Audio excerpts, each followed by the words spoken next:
Hello friends, welcome to the next tutorial of this module. In this tutorial, we will learn about what is CSRF.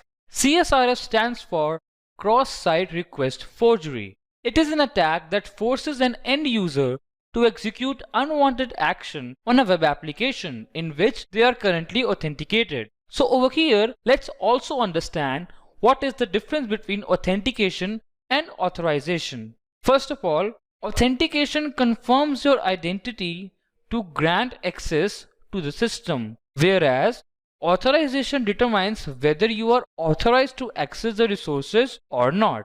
In authentication, it validates user's credential to gain user access, but in authorization, it verifies whether you are allowed to access those resources or not. Also, authentication determines whether user is what he claims to be or not. But in authorization, it determines whether user can or cannot access a resource. Basically, authentication requires a username and a password, but authorization depends upon various security levels. And yes, authentication is the first step of authorization because authorization is done after successful authentication.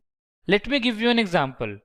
You might be a student of a particular university where you are required to authenticate before accessing library. But in authorization, so let me give you an example for the same.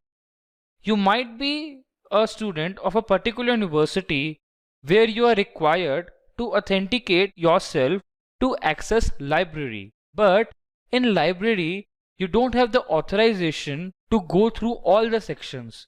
There are some restricted areas where you're not allowed to go. So over here, you're not authorized to go to those sections. So that was about authorization and authentication.